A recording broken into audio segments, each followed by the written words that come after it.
Welcome to another intellectually stimulating episode of Pony Radio. I'm Pascal. This is my brother Tristan. Hello!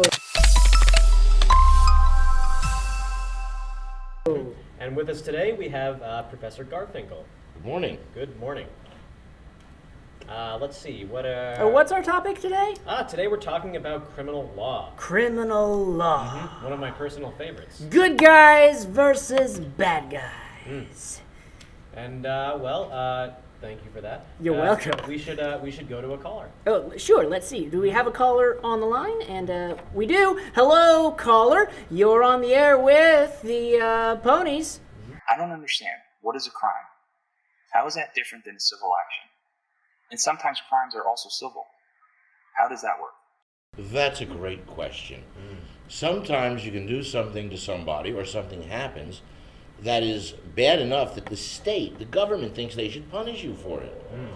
Sometimes things are not so bad and they say, well, the government's not going to punish you for it, but you can sue them for it. You can take the other side to court.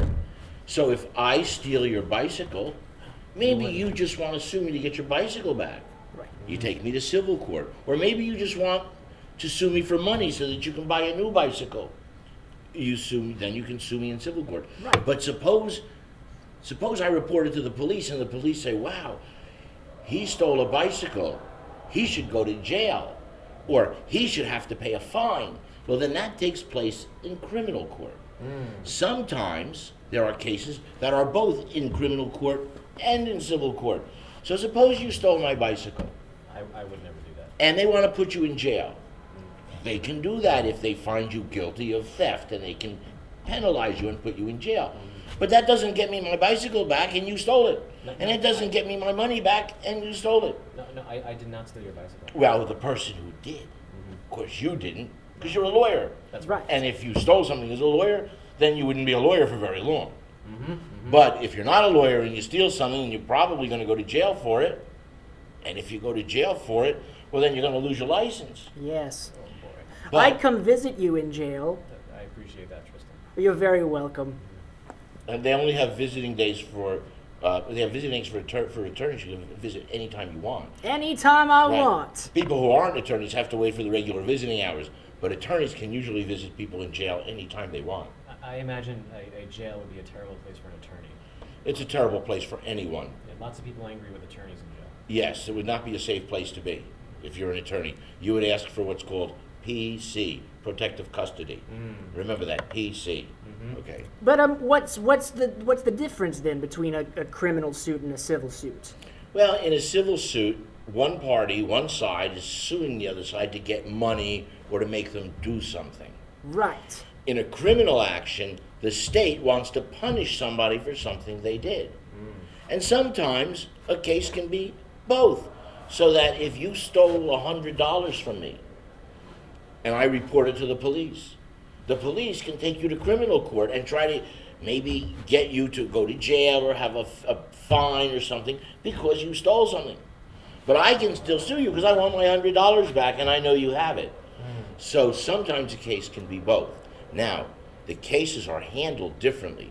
For example, in a civil case, I only have to prove you did it by better evidence than you have. Two people say, well, one person says, yeah, he stole it, and the other person says, no, he didn't. Well, if the judge is going to believe one person more than the other, that person wins. But in a criminal suit, if the state, the government, is going to put you in jail or fine you, they have to prove you did it beyond a reasonable doubt. It's not that you probably did it, it's that there is no doubt, except that you did it. And when that happens, you can get somebody or somebody can be convicted. Now, in a civil suit, you have 6 people or 8 people or 9 people on a jury. The states are all different. But in a criminal suit, you have 12 people sitting on that jury, and it can't be less than 12. Right. So that you have 12 people trying to decide whether or not you're guilty. Now, another difference between a criminal suit and a civil suit is at the end of a civil suit, somebody wins and somebody loses, and the winner usually gets money. In a criminal action, if somebody wins and somebody loses, well, if the state wins, all it means is that the bad guy goes to jail. The state doesn't get anything for it. In fact, it's going to cost the state money to keep that person in jail. But the reason that we have lawyers in criminal cases is because jail is so bad and the penalties are so bad that people need to have their rights protected. That if they're going to go to jail, they better go to jail only when the state, when the police have proved that they did it beyond a reasonable doubt. If that doesn't happen, then they have to be found not guilty. And that's what defense lawyers do. They try to get people found not guilty. Exactly. Reasonable doubt, ladies and gentlemen.